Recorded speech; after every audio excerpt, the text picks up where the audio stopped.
Hello, everybody. Chris Hughes here, CarolinaPreps.com, and welcome to our very first assistant coach showcase here on the CarolinaPreps.com Zoom session. I'm going to be joined by a young man who I think is headed to some great things as a future head coach in the state of North Carolina, and who knows, maybe even South Carolina. This is a young man who grew up in Statesville, North Carolina, went on to continue his education at Methodist University, and has just been an incredible assistant coach. I thought it was very important to be able to showcase him, introduce him to some administrators, some ADs, some fans that just may not know who he is. I think you're going to enjoy this conversation. So without further ado, I'm going to bring on Coach Breon Holmes, Providence Day High School, and enjoy the show. As always, everything here at Carolina Preps is brought to you by our friends at Chatley Boats. Chatley Boats in Sanford, North Carolina. Go check them out. Summertime's coming. The coronavirus will eventually pass. Everybody's going to want to get outside and enjoy the summer weather. Go see my friends at Chatley Boats.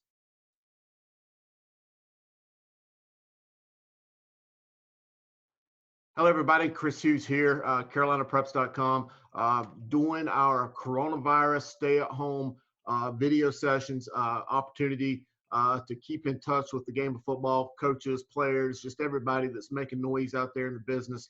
Today, I'm joined by Coach Breon Holmes. Coach Holmes has been an assistant coach under Adam Hastings at Providence Day, and is a native of Statesville, if I've got that correct, Coach. Yes, sir.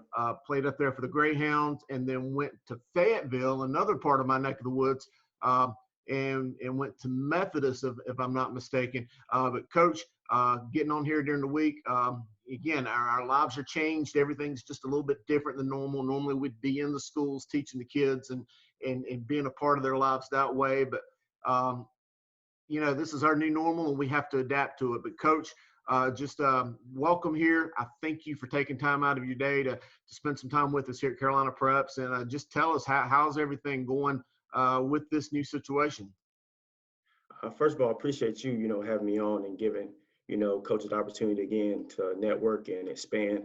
And welcome back as well. But this thing that we got going on has been kind of crazy, just because being isolated at home, it allows you to think a lot.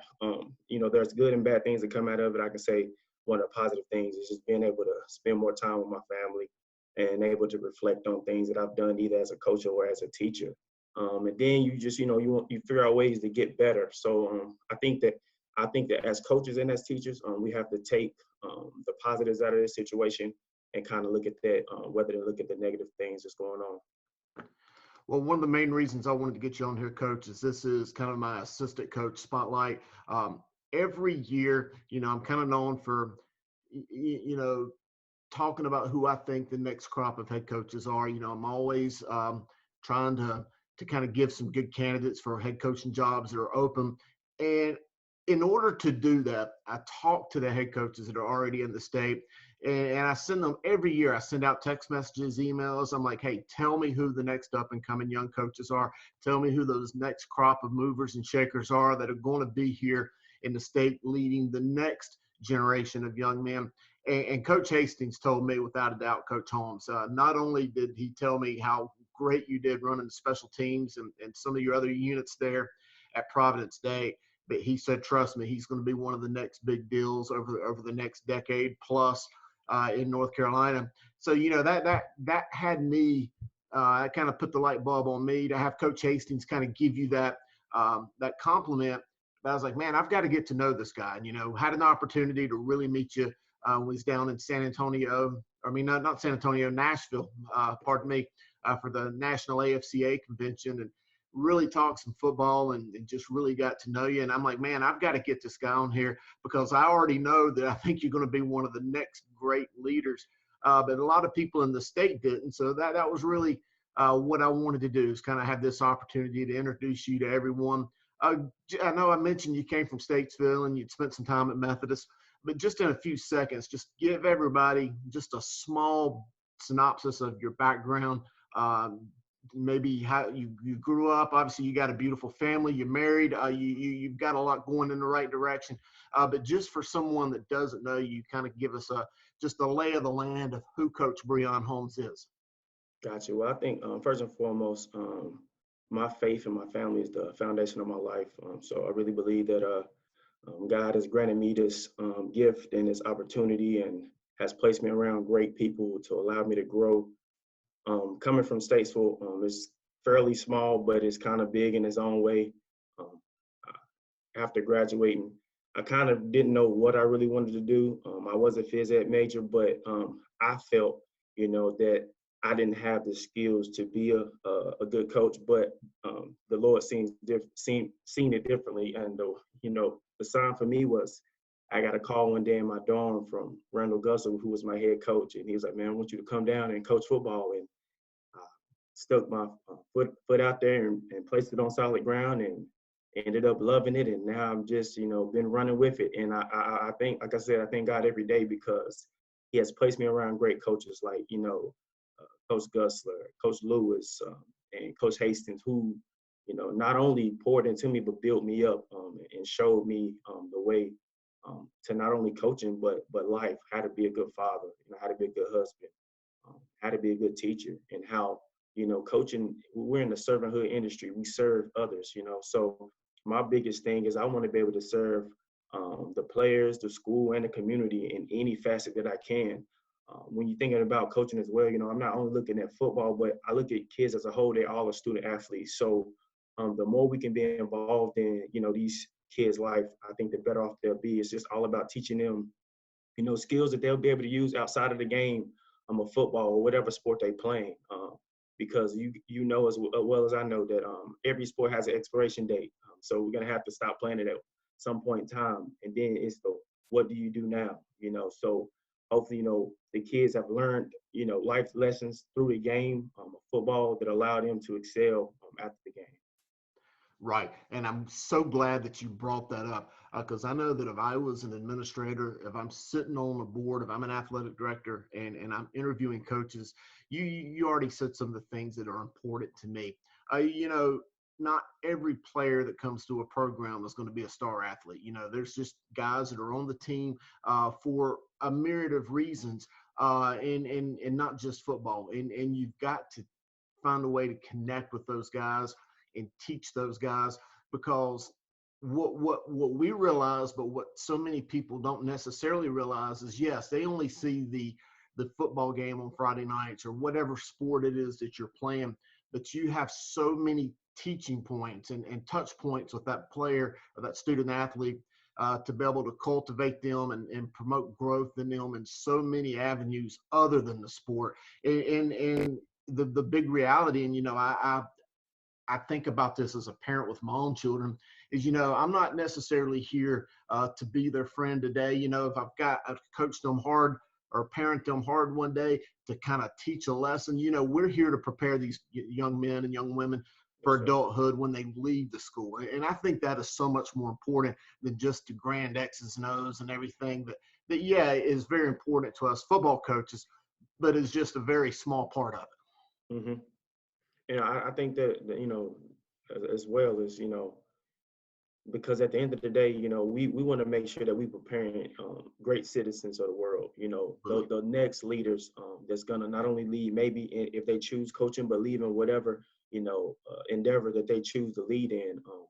And you always have your footprint on them. So I think that's one of the things that I love the most is when I see a former athlete doing something great, whether it's playing a sport or whether it's they just got a job or they got married. That brings me joy because it shows me that our work is not in vain. Because sometimes we can get weary in doing, good things, but we just got to continue to do it because you know the way coaching is now, you have to deal with so many external factors. You got to deal with you know the parents, the media.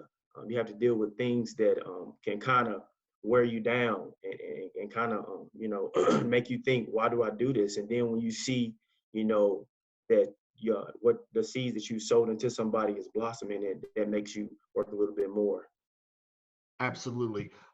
And one thing I wanted to ask, we talk about those opportunities away from the practice field, away from the game field to interact with the players. Given our current situation with the coronavirus, everyone's on a stay-at-home order, no schools really for about the past month and most likely for the rest of the year.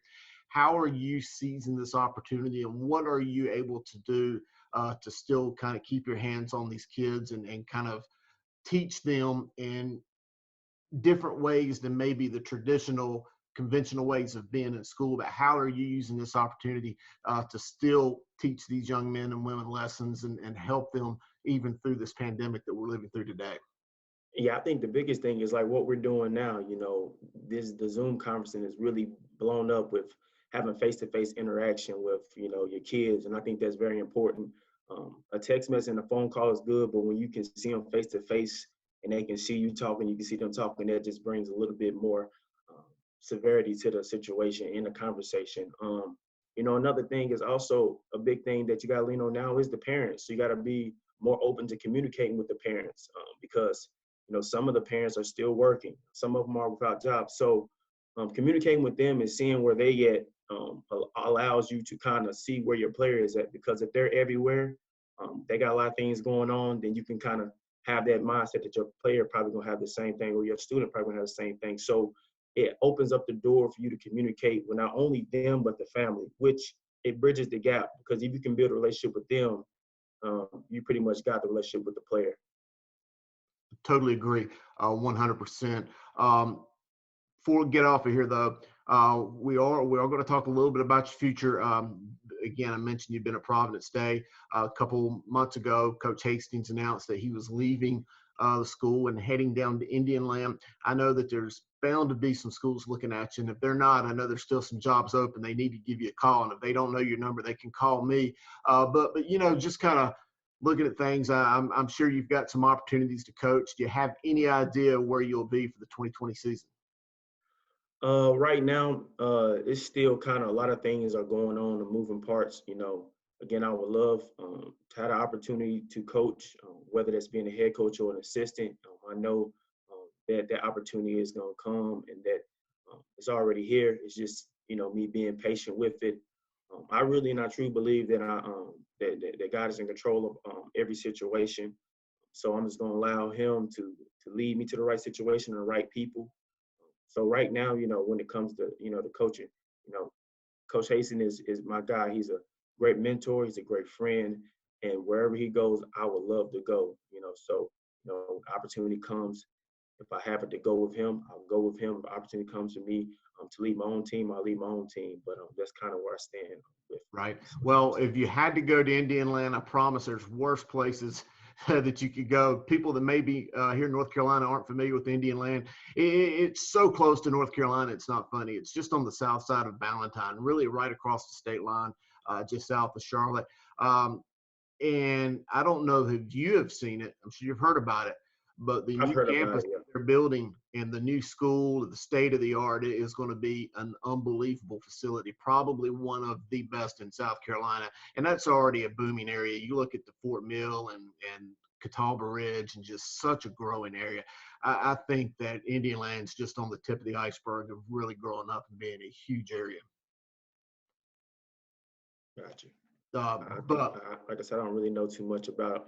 Haven't really seen the school. I know it is it's going to be a nice. brand new school, so anything's brand new is good. Well, I'm not going to let you off of here without at least one good football story. I mean, this is a football industry that we're a part of. Again, we mentioned that you played at Statesville High School. Coach Randall Gussler, who is a dear friend of mine, known him for years, and he's one of the best. This past year just hit the 100 win milestone at Statesville, had an incredible season, and I truly think that the Greyhounds are going to be state championship contenders in the 3A ranks this year. They've got a tremendous group of returning players. Most of them have played 2-3 years together already on varsity. But think back to your career at Statesville. Maybe tell me about a big game or a big player, just something that your number one go-to story. If somebody asks Coach Breon Holmes about his life at Statesville, what are you going to tell people? Well, man, I'm go-to story. When Coach Gus came in, I was his first graduating class. He came in my sophomore year.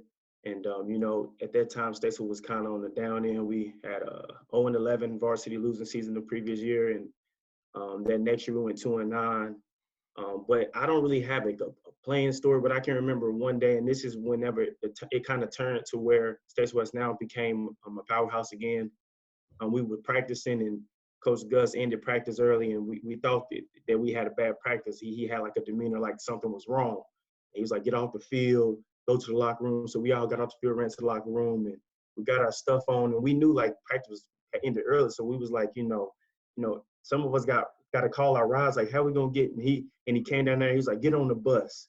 So they had activity bus out there. So we got on the bus, and we ended up driving up to Mooresville as a team, and they took us to watch a movie. And that was a great bonding experience.